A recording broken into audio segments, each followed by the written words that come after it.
Story 1. I was a server at a really nice restaurant and ended up working a dinner in our private room for the president of a major movie production studio's birthday. One of the guests at the dinner was a major producer and incredibly wealthy. I heard them discussing how he had decided to collect every bottle of a very nice winemaker's specific vintage. To put into context, this bottle would probably go for about $2,000 each in a restaurant. Retail price was uncertain. He had a full-time employee tracking down private collections and restaurant wine cellars that might have bottles.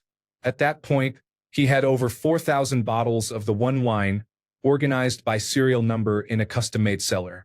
He told a story about how Martin Scorsese had criticized a franchise he funded, and when Scorsese later called seeking funding for The Irishman, he told him to go away.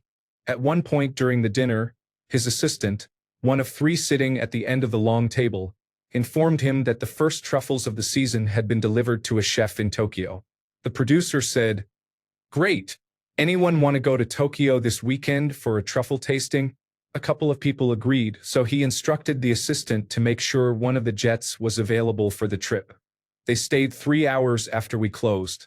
They bought every bottle of the same brand of wine, but a different vintage that we had in our cellar for the road. He let me taste a 1989 Chateau Haut-Brion and tipped $3,600 for the lateness of their departure. Wild night. It was not Kevin Feige for those trying to guess. He was not American. Story 2. My friend had a friend who is one of those crazy rich Asians type of guys. Watch the movie and you will know what I mean.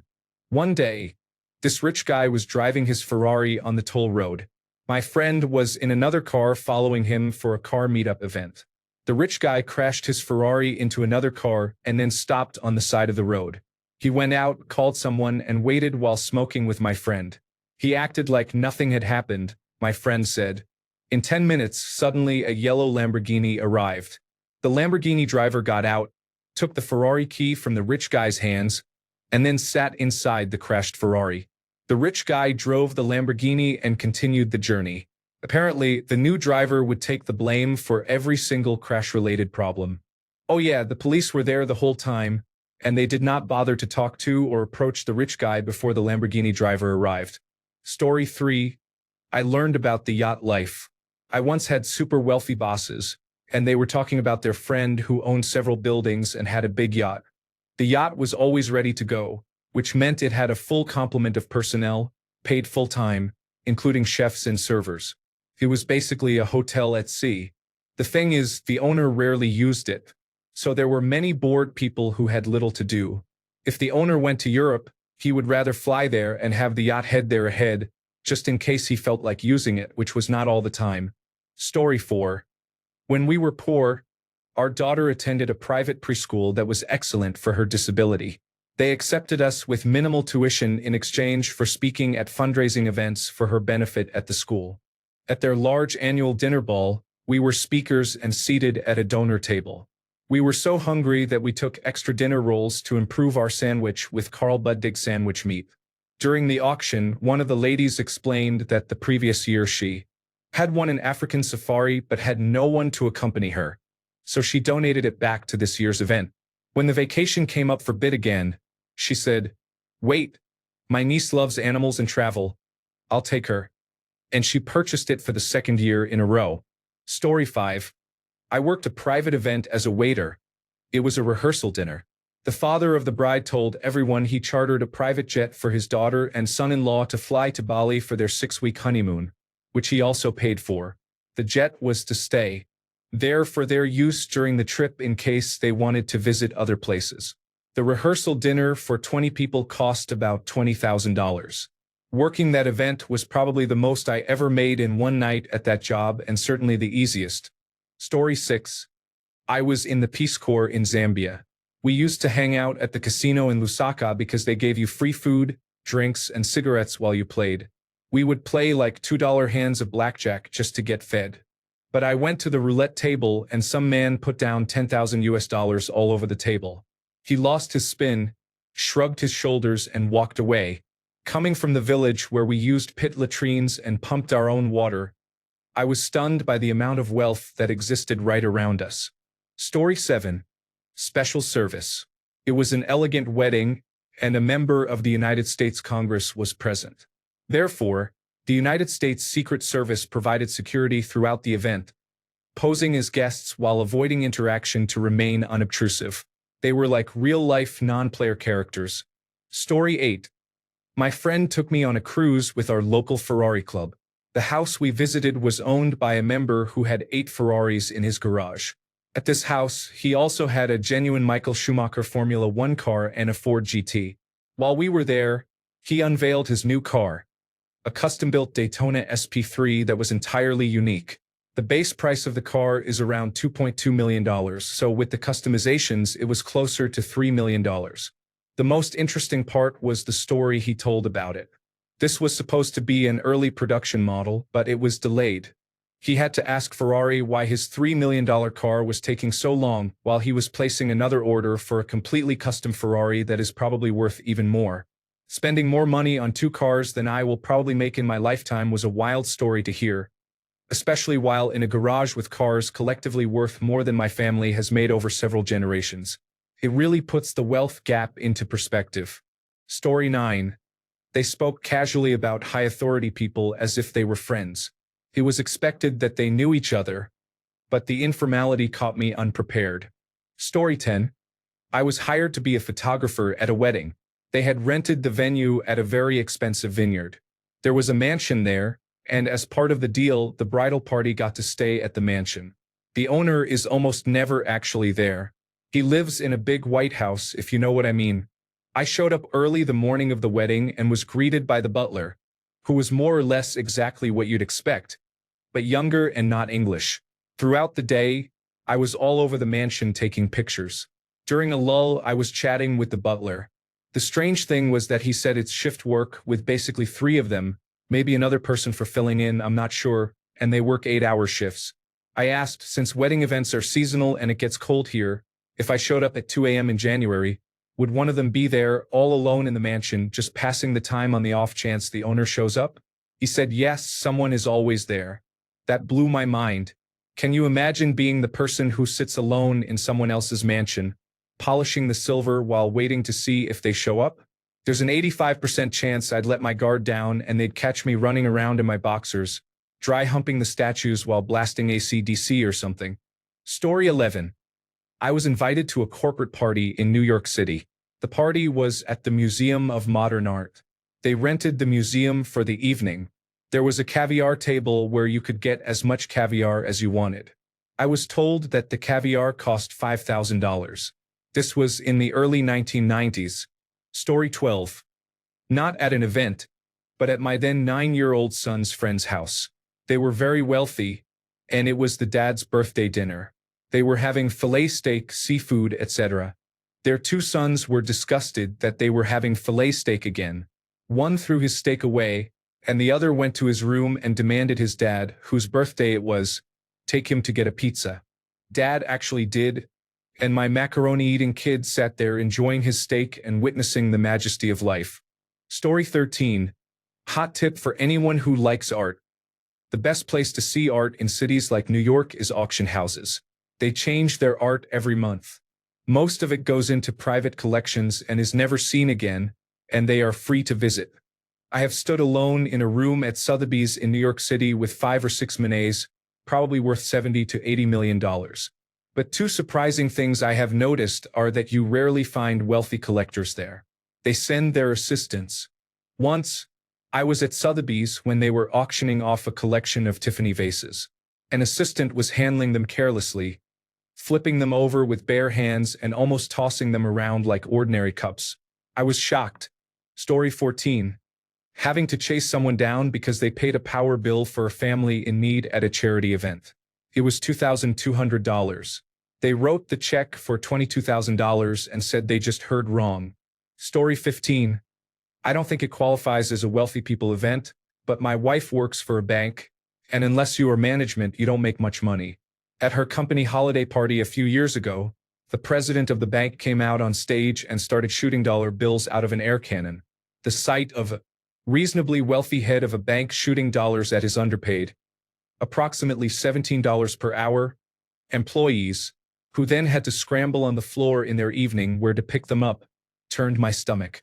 I don't know how a supposedly smart and successful person could be so tone deaf. It was gross. Story 16. I attended a wealthy person's dinner in Bel Air. My girlfriend and I hardly knew anyone there but gradually sensed that everyone was affluent. The house where the dinner was held was listed for $80 million on my real estate app. At the dinner, I made small talk with the man seated next to me. We talked about traveling, and he said his friend recently raced Porsches in Germany. I looked at him and said, "Oh, you mean he raced Porsches in Germany? That's great." He looked confused and said, "No, he raced with the Porsche family," and then named a couple of Porsche heirs they were apparently friends with. Story 17. When I was in school, I got paid $20 to work silent auctions for fundraising events in New York City. Most of them were for private schools in Manhattan. I swiped a credit card for a woman who bid $25,000 for her 5-year-old to be principal for a day. Story 18. I used to work for a company that did audiovisual production for wealthy clients in the Hamptons. A client had an annual 4th of July party at his mansion, which had all the features of a luxury party house, plus a yacht on the back deck. He wanted a separate sound system on the boat. I had the system controls inside the cabin. At some point during the party, someone dumped a large amount of cocaine on a glass table that I noticed had notches cut out for lines. Thousands of dollars worth of drugs were left out for anyone to use, without much care for who saw or used them. Story 19. I was at a political fundraising dinner around 20 years ago. There were many affluent people there, but only one billionaire. At one point, I naively asked him why he did not run for office. He laughed and looked me directly in the eyes and said, "Son, why would I be a politician when I can own one?" That affected me deeply then. Nothing has changed. Story 20. I went to a famous person's birthday party in Beverly Hills. I won't say who it was, just in case. When my girlfriend and I arrived, we were escorted up his driveway in a golf cart. Security brought us into his front room, where there was a gold piano, and then they escorted us to the backyard. The first thing I saw was a woman in lingerie inside one of those big inflatable spheres floating in the pool. That was just the side pool. We continued to the main backyard, where there were trapeze artists, more women in lingerie in the larger pool, a cigar rolling station, Topher Grace sitting alone. He didn't seem to know anyone there, and a big jazz band playing. It was the most Los Angeles thing I have ever done, and honestly, I did not enjoy my time there. We left early because everyone seemed very self-important. Story 21. Literally bowls of cannabis joints and cigarettes left out around the house in beautiful glass-blown bowls. A designated bathroom to just hang out and take drugs. An entire bar of top-shelf liquor with not one but 3 signature cocktails. 2 disc jockeys for different vibes. Wealthy people know how to party. Story 22. Not me, but my friend worked catering at a fancy charity auction and said people were casually bidding $50,000 on a weekend trip as if it was pocket change. The wildest part was when someone bid $20,000 on a bottle of wine just to immediately gift it to someone else at the table. Meanwhile, my friend was making minimum wage serving them and stressing about rent that month. Story 23. There is not a huge difference in lifestyle between 10 million and 30 million. I literally had nothing to relate to. He is one of my best friends and the kindest person you would meet. He drives an older truck from the early 2000s and likes t-shirts and shorts. Story 24. I went to school with many wealthy kids, the richest of whom were usually Russian. A few stand out to me. It was a boarding school, so we kept all our belongings there throughout the term. At the end of term, one student piled his things on the side of the road and got into an all-white Rolls-Royce as it pulled up. As it left, a second all-white Rolls-Royce arrived and collected all his belongings. One of the nicest students you could ever meet decided not to live in student accommodation at university, so he chose to buy a house. I asked him, out of curiosity, how much money he had access to.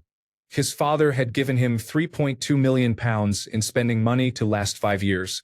We also had a designated helicopter landing pad for anyone who flew in. Story 25. At a very wealthy wedding, the groom's father spoke about what a sound financial investment it was for another wealthy woman to marry his son. To top it all off, the groom was completely homosexual. Story 26. This is pretty subtle, but I was visiting someone and the conversation of middle-class tax cuts came up. Someone said, "Yes, I agree. I think that is exactly what they need. I have always heard absolutely everyone in my life identify as some form of middle or working class. I never heard someone use they as a pronoun when discussing the middle class because they recognized that they were way above it." Story 27. I was once at an all-you-can-eat lobster dinner organized by a company as a reward for high-performing employees. A drunk millionaire started yelling at his bosses, who were worth hundreds of times more than him, because the wine selection was subpar. I was once told to get my pilot license after complaining about being in a long-distance relationship. Story 28. A good friend of mine catered Mark Zuckerberg's birthday party a while back. He had an entire McDonald's with all the food, packaging, and such flown into his backyard. None of the cooks were McDonald's employees, but fine dining line chefs making Big Macs and other items, while the rest of them prepared all the real food for the sober adults. Story 29. Not a wealthy person's event, but I was in the lobby waiting for a job interview. This guy, who had just graduated from law school, was finishing his last day of internship or something similar, and they had just offered him a job. He received a large signing bonus, and they are paying him 4 weeks' salary to take a vacation before starting. That is just a different world than I am used to. Story 30. Years ago, I assisted a photographer at a fundraising event at the country club for a very private gated community in the North Carolina mountains. The entrance to the entire community was disguised as an old mountain hollow driveway. There was no signage, and I missed it the first 2 times. I was thoroughly checked at the guardhouse before they let me through, and then about 30 minutes into driving up, I realized the place was like the Garden of Eden. It was incredible how well hidden everything was. The event was at the country club, and there were some very famous people in attendance. My job was to stand beside the photographer and write down the names of those in attendance as they lined up for their photo opportunity with the celebrities. During dinner, I was upstairs inserting photos and polishing immaculate solid sterling silver picture frames that had to weigh a couple of pounds each. Then I passed them to a handful of staff with distant expressions, to be arranged on tables by the doors for guests to pick up when leaving. Later, I stood downstairs beside that table, checking names off a list as the donors and attendees left and were supposed to pick up their parting gift. But it never really got that far because the sheer number of people who saw their photos in those frames tried to steal them. It didn't matter that they were clearly intended as donor gifts. I was hired help and only expected to hand them off and check names, assuming the event organizers had informed the donors and attendees. Apparently, they had not. People were literally swiping the frames and shoving them into jackets, pockets, down pants, or purses, then rushing for the door while I tried to explain, "It's a gift. If you don't mind, what's your name so I can check it off that you received yours?" That was met with hostility. Being told something was intended as a gift after already stealing it was considered rude. Maybe they should have asked before trying to hide it. I have witnessed wealth. I don't possess it, but I've been in the company of more than enough, sometimes to excess. But this was on another level. These people collectively possessed more than enough money to rival small countries, yet behaved no better than a flash mob at an Apple store in San Francisco. I have never seen anything like it before or since. Story 31. Not a gala or event. A friend's wife worked at a homeowners association in a wealthy area where some celebrities and professional athletes lived. One resident asked her if the airplane flight paths overhead could be changed to avoid the area. They were not even close to the airport, maybe 20 miles away. Story 32. My dad cooked a small dinner at a very wealthy family's house, where Dick Cheney was a guest and Elton John was flown in to play piano for the night. The same family hosted a birthday party for their 4-year-old granddaughter, who wanted a carnival for her birthday. They invited all the country club staff's families to help make the place lively. There were free carnival rides and food all day and night in their backyard. Story 33. In 2017, Jim Crane brought his newly won World Series trophy to a museum event in Houston. A drunk millionaire knocked it over, breaking it. The museum conservation staff were called in after hours and repaired it, but the situation was tense. Story 34. I worked in catering while in law school. I worked at a super rich family's daughter's wedding where the dessert course was a whole show. A giant ice sculpture of a dove was brought out, probably 10 feet high. In the middle, there was a giant gold ball. Once it was set, they pushed 2 racks of glasses up next to the sculpture on opposing sides. Then, 2 men with chrome bore drills drilled into the sides of the sculpture, and dessert wine poured out of the internal globe into the waiting glasses. According to the wedding planner, the sculpture cost $15,000. The wine in the sculpture was close to $50,000. Story 35. I worked at the Montage Resort in Laguna Beach, California. A centimillionaire threw a birthday party for himself. He hired John Legend and Don Henley to perform. Henley cost $750,000 for a couple of songs, and John Legend was $250,000. Story 36. The car dealership owner celebrated his wife's birthday with a dinner for 20 people. The entertainment was Joan Osborne performing "What If God Was One of Us." This was the most unusual event I have ever provided sound for.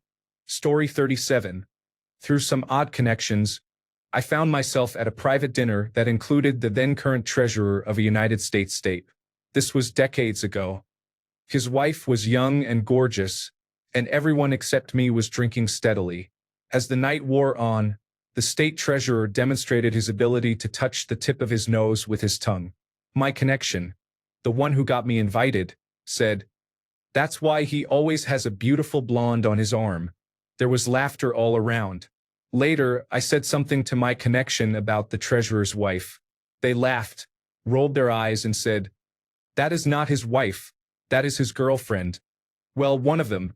After further discussion, it was revealed that every woman there was either a side piece or a casual, open relationship, and most of the men, all very important persons and wealthy, had wives at home. Meanwhile, I was from a small coastal fishing village on the Gulf of Mexico, and this was the kind of thing I only saw watching the television show Dallas.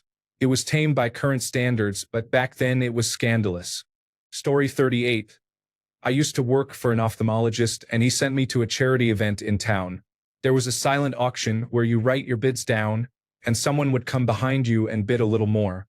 The doctor asked me to bid on a ski package and gave me a blank check and a maximum price.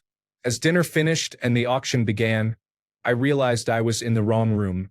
Instead of hanging around the ski package, I decided to write down the maximum bid and visit the open bar. It was not my money. As I was stepping away from the table, the person behind me was a local real estate developer with significant wealth. He looked at my bid, then at me, and said, "There is no way you have that kind of money, and I bet you don't even ski." He then turned around, wrote $10,000 as a bid, looked at me and said, "You ruined my fun. I think I will ruin everyone else's fun." He walked around the room and bid $5,000 to $10,000 on all the luxury items. The charity broke a fundraising record, but people were upset. I did not care. When I told the doctor the story, he thought it was funny. Story 39. Remember when the pictures came out of Prince Harry partying in Las Vegas? This was years ago, but they were everywhere. My coworker's wife was in the background of several photos. My coworker did not even know she was in the same city. Story 40. I worked at a summer camp for very wealthy foreign teenagers. There was a group of Muslim kids from one of the Central Asian countries who probably had the highest average net worth among all the nationalities there. One claimed to be the grandson of one of their presidents, and another said his father owned their top oil companies. The second boy said he was interested in ladyboys and that his father was as well. He mentioned that his father had taken him to gentlemen's clubs when he was younger. That was surprising and showed me that these wealthy foreign teenagers have some unusual interests, even despite their superficial religious background. Story 41. I worked for a man who said he should not have to pay taxes because he does not use the welfare programs they fund. I understand his perspective, but taxes pay for much more than just welfare. The same man also said that he lies on his taxes because if he gets audited, he will simply pay what he owes, but if he does not, then it is free money. Story 42. Worked as a subcontractor on a job in California. The owner invited me and others to the opening party. He had a Tyrannosaurus Rex skull in the basement. It was very cool, lit up like a futuristic Jurassic Park movie. The party gets going, and the guy invites us to do some cocaine. Before we enter the room, he takes a nail file and shaves off some of a main tooth on the inside of the skull so the damage wouldn't be visible. I looked at him like he was insane. He looked back and said, "Dude, dinosaur bumps. Not gonna lie, it was kind of awesome." Story 43. I work at a high-end country club. It was raining, so we closed the tennis, pickleball, and basketball courts. A group of teenagers came in and asked if they could play basketball. When I told them the court was wet and slippery and they were not allowed to play, one kid said, "There are towels in the locker room. Grab some and go dry it off." It was pouring rain when he said this. Story 44. I worked for a millionaire in Hollywood who needed someone to scrub footage from an old film they did not want to see the light of day. It was the millionaire, an older man, and a woman in her mid to late 30s, an actress. They were always together and he kept trying to get her acting roles, but she was not talented. No one really knew what their relationship was, but people gossiped. When I was scrubbing footage, I was working inside his house and she was always there, but did not live there. One day, her father came over to visit, and he constantly spoke to her in a strange baby voice, even though she was in her mid-30s. The millionaire was also older than her father. I began to suspect that she was his sugar baby, but one day, while snooping around, I found her daily diary. She wrote on several pages about wanting to find her dream man and prayed for the one to show up in her life. So, not her boyfriend and not her father. To this day, I still do not know what they meant to each other because they were not related by blood. However, I convinced them that the job cost $500 a day and collected payment for a week or two. Story 45. I have talked about this before on Reddit. My fiancé's family is wealthy. If you live in the local area, you have likely heard their names. If you know the industry in which they made most of their money, you would probably know of them. They are not billionaires, but rich enough that multiple generations of her family would never have to work again if they stopped tomorrow. We are in the United Kingdom. It is important to mention that she is white and I am not. Her family are actually really nice, lovely people, but the rich people events I get invited to are full of truly cruel people. If they had the capability, these people would be supervillains. They casually discuss how great fox hunting is, refer to ordinary people as the help, and make jokes about peasants. The weirdest thing, however, is that they sometimes literally have conversations like the ones you would see in the movie Get Out. Story 46. I work for a company that provides a platform to host auctions, so I have been to many of these types of events here in the Northeast. I will never forget what happened at one event for a prestigious private school. During the live auction for a yacht trip around France and Paris, a woman who helped secure the package or had friends who donated it was not happy with the winning bid price. She saw it as an insult. She got on stage, confronted everyone, and then said that if no one would spend the right amount, she would. She spent $60,000 on the trip out of spite, then walked off stage, grabbed her purse, and left. Story 47. Eating sushi off super hot naked girls. I was tending bar at a party at a $50 million mansion in East Hampton. If I named the owner and host, you would all know who it was. There were movie stars and musicians there. A lot of wild things happened. What made the sushi situation so strange was that nobody really paid any attention to the woman. It actually creeped me out and reinforced how different very wealthy people are. Story 48. I used to wash boats and wealthy people's cars. One client bought his 13-year-old son a plane so he could race him home in the McLaren, as you do. Story 49. I worked one of the top 10 billionaires' weddings. It was a 3-day event. He flew his private wine collection on his private jet, which cost around $30,000 just for the wine. The flowers alone were $1 million. They had a live band until 11 p.m., and then a famous DJ rose up from the floor and played until 3 a.m. The total cost of the wedding was easily over $3 million. I also worked a bar mitzvah where he flew everyone out on his private jet. There was a professional cowboy hat maker there to make hats for everyone. They had a live band, and at 10 p.m., after the kids left, he brought in a cannabis dispensary with a wide selection for anyone to partake in. That event cost over $2 million. Both tipped poorly, and both are unpleasant individuals. Story 50. not as out there as some of these others. I went to a New Year's Eve party with a woman I was seeing who moves in very high international political circles. She works for one of the larger defense contractors, so it was quite ritzy. There was definitely a lot of money being spent. I think my date was wearing about $15,000 in dress and jewelry. There were some antics both in the boots and the bathrooms. I may come from a humble background, but I have experienced luxury before, so I could fit in at a New Year's party. However, when one of my date's friends criticized the party for having the same ice sculpture fountain from last year for the Aperol Spritz, I didn't know how to respond. I realized a guillotine joke would not go over well with those bourgeois guests. Story 51. Not exactly an event, but I am working on a side television gig right now. When the owner who hired me came into town to meet me, I found out that he had flown into the private airport, meaning he spent between $30,000 and $70,000 on his flight, according to an online search. He made a mistake telling me this because we had not fully agreed on pricing for everything yet. I later got him to pay me $5,000 to cut a trailer that took me one day. I am also getting $5,000 per episode, but the money I made from that little trailer was very satisfying. Story 52. My uncle is a concierge at the Pitkin County Airport in Colorado. He found a briefcase someone left on a plane with $20,000 in cash. He knew the person and called them to come back and pick it up. Who forgets $20,000 in cash? My uncle also gets priority on lost and found items, so I make requests for gifts. So far, I have received a pair of Ray-Ban aviator sunglasses and Sony Bose noise-canceling sport earbuds. Story 53. I worked with a company where I got in with the wealthy executives and high-level directors, even though I was an individual contributor and earning less than six figures. I regularly spent time with them after hours and witnessed all kinds of unusual things.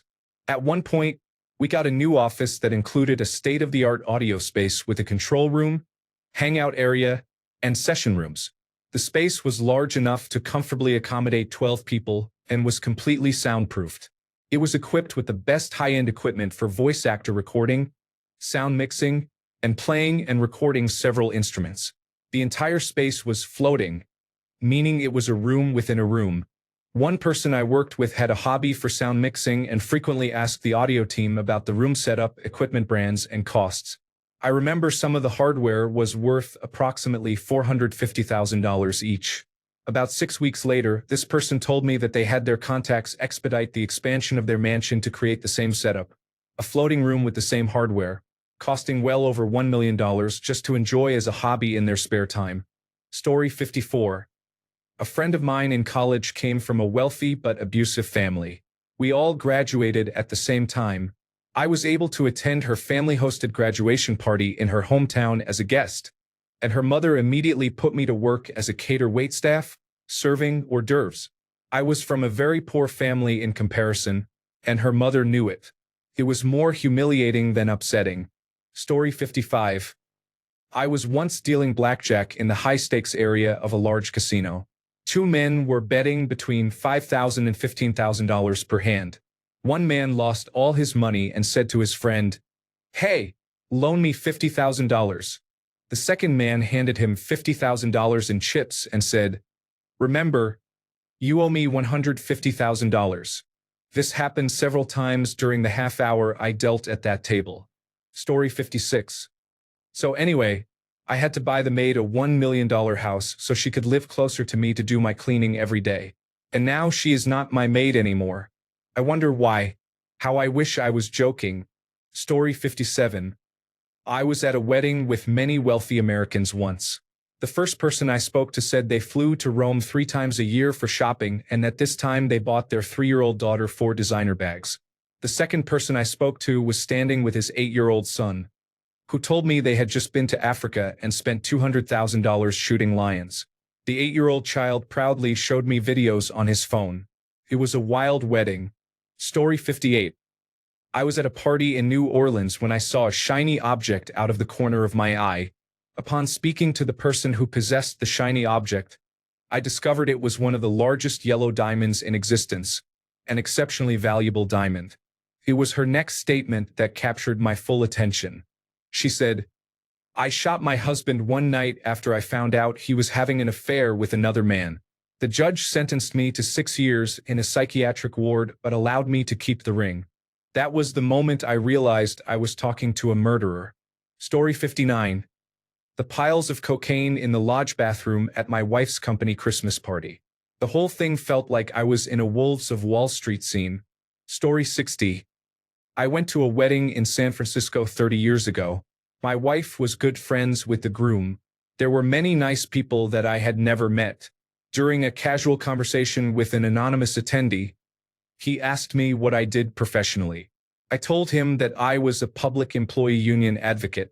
He said I was the problem with the world and turned his back on me. A similar thing happened when a mutual friend introduced me to Reince Priebus. In both instances, it was clear I was seen as a class warrior on the wrong side of the battle. The rich do not care about being polite or getting along. They drive the steamrollers. Story 61. Perhaps not heard but experienced. I am a regular guy who has been clean and sober for 26 years. I live in a very high cost of living area about 90 miles up the 101 from Los Angeles. A fellow friend of Bill's happened to be and still is rather a big deal in the entertainment industry. He no longer has very large, opulent Christmas parties filled mostly with entertainment people. Some are in front of the camera, others behind. Others, like myself, are regular people who happen to have a friend in an extraordinary situation. At one of the Christmas parties, my date and I got up from the table to go to the dessert station. Took a few minutes before we went back to our seats. As soon as we got near the table, I was furious. Some lady had taken my seat. I hadn't left a jacket, but thought my clearly full beverage and gift bag were sufficient notice. I approached the table fully ready to confront her. As I neared, the lady looked familiar. I searched my mind to place her. About 2 seconds later, she spoke and I knew it was Nicole Kidman. I am not one to get starstruck in general. However, I suggested to my date that we find another table while she whispered in my ear. Was that Nicole Kidman and her new guy in our seats? I am not wealthy and will likely never be famous. I have learned from knowing a small handful of either rich, famous, or rich and famous people that beyond having basic needs covered, it doesn't make anyone happy or fulfilled. One friend said, I have been depressed and rich and depressed and poor. Between the two, I would choose depressed and rich. Story 62. There should be a line at the Department of Motor Vehicles for people like us, then another line for everyone else. For context, he is a super rich lawyer who thinks laws and social norms do not apply to him and others of his status. Story 63. Worked as a lighting technician for events. One of my jobs was for a wedding that cost over $600,000 for the night. It was the most beautiful wedding you will ever see. The groom had just finished his mother-son dance and promptly left the dance floor. He was found outside throwing up and passed out on the side of the yacht club. 3 hours into his wedding, he was done. He missed the remaining 4 hours of his own wedding, which was a very expensive nap. The groom had to be in the doghouse for the next 2 years. Story 64. Went to an office Christmas party with my significant other at the time. One of the chief executive officer's daughters literally said, "My dad is so rich, I would marry him if he wasn't my dad." Story 65. I once celebrated New Year's Eve at the large house of a wealthy family. He was the boyfriend of my girl's college roommate. I had met him before and he was very friendly. When we went outside for a smoke with his best friend, he told me that the guy had been gifted a small castle with 12 permanent staff members for his 21st birthday. Story 66. Not an event but a rich people's summer club. A summer club is like a summer camp, but wealthy people own it and everything is much better. At this summer club, each member owned their cabin, and the club owned all the land. There was a golf course, tennis courts, fishing lakes, and a shooting range.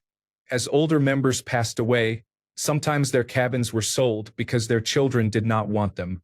Even though this was a wealthy person's club, the cabins were fairly modest as the club wanted to keep the North Woods feel. Wealthy people like nothing better than pretending they are normal sometimes. An old cabin was sold and, for some reason related to money, the club allowed the new owner to tear it down and build a new cabin.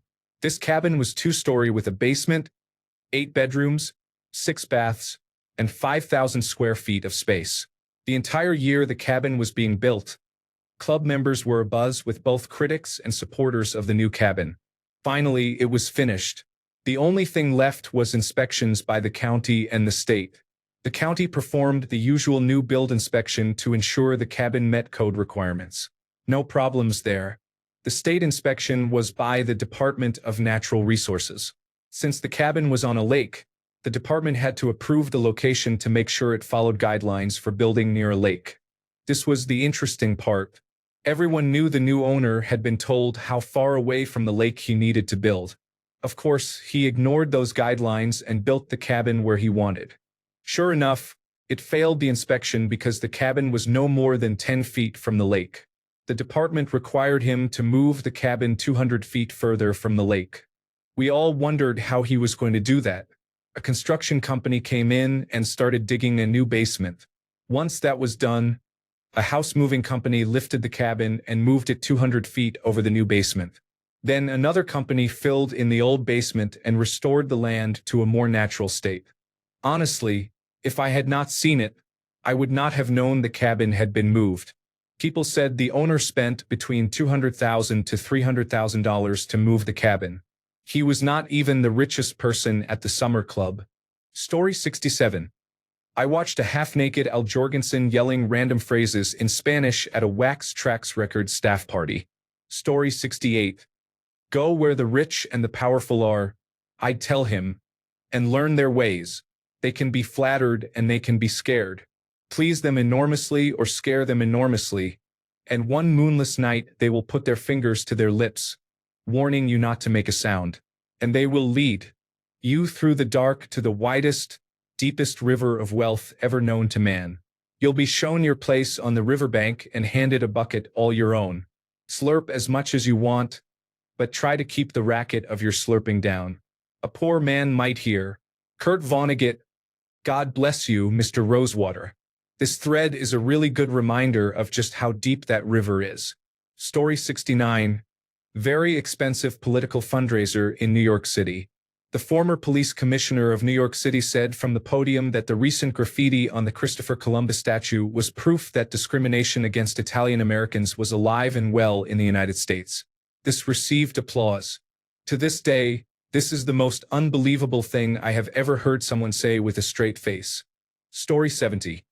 A private jet was sent from Las Vegas back to the San Francisco Bay Area to pick up leftover brisket from a party hosted by someone in the venture capital world. Story 71. Apparently, there are underground clay pigeon shooting events where people bet over $100,000 per round. I heard about this at an energy industry clay pigeon shooting event. Story 72. Roommate and sports teammate in college got married. They flew me in to be a groomsman. I knew he had money, but not whatever I want money. His dad came up to me bragging about hiring a 30-person black choir to sing with him at the dinner after the wedding. He really did, and danced and sang enthusiastically. Then he caught me in the walk-in portable semi-truck-sized fridge. I found the Dom Perignon. I had never had any but always heard about it. He handed me 3 cases, one at a time, and said, "Get out there and start a Dom fight." So I did. Then he introduced me to 2 state senators and the owner of the Chicago Bears. I drunkenly got to talking with the wedding planner and asked how much it cost. $1.5 million. I was the quirky white friend who stopped people from bothering him or fought while he left the bar because of some person losing money on him in college. I woke up hungover in their palatial mansion to a maid putting breakfast on my bed and asking if I, Mr. Southern Jeb, needed anything further. Orders of magnitude greater wealth than anything I could have imagined. Go Gators. Story 73. My freshman move-in to the dorm at college included a classmate who was the daughter of a National Basketball Association coach. They arrived in a limousine with movers. It was impressive. Everyone else had the Bug Me crew unload their boxes from the back of their parents' cars. Story 74. I am a teacher at a public school in a very wealthy area. At the Parent Social Fundraiser Gala, the Parent-Teacher Association auctioned off a parking spot for $30,000 for 1 year. Story 75. I get to help plan these parties sometimes. I enjoy watching the people who try to outdo each other based on which helicopter they arrive in. Story 76. I was bartending when a woman in her mid to late 60s told me that she and her husband had just built a house for themselves that is 38,000 square feet. Story 77. Not me, but my parents. They were on their honeymoon in the Bahamas. They met an Argentine couple who were in the third month of their 6-month honeymoon. She spoke fluent English and he spoke broken English. At one point, he asked my dad, "How do you say, 'I play windsurfing on my private pond'?" Story 78. My husband went from roofing to fast food store management in the hospitality industry to working in a corporate business development role at a private equity firm. He overheard his office managers at work talking about how disgusting hospitality workers are a few weeks ago. He left that experience off his resume, but it was absolutely disgusting to hear people talking like that. He said another time his same office manager refused to get on the elevator with the maintenance people and stood there to wait for the elevator to come back, looked right at him and said, "Ugh, I'm not riding the elevator with dirty people." Some people are very rude and out of touch. One of their attorneys was talking about casually dating a state senator. And on another occasion, he overheard him talking about how his buddy brags about his new private jet, but literally everyone has one. He's not that special. Story 79. Worked with a man who used to be a deckhand on yachts for hire by wealthy clients. The yacht was hired by some rich Saudis, and one evening the yacht docked somewhere in Italy so they could have dinner. A few hours later, one of them returned and asked this man to summon the captain. The captain was taken out of bed and told, "One of the gentlemen has purchased a Zonda, a very expensive hypercar. Please arrange for it to be delivered back home." The captain had to arrange delivery of this extremely expensive hypercar back to its origin, and the cost came from the yacht hire fees for that week. A few days later, they stopped somewhere else and several women were brought onto the yacht. It was implied they were likely sex workers. He was legally forbidden from disclosing what happened next. Thanks a bunch for sticking around till the end of the video.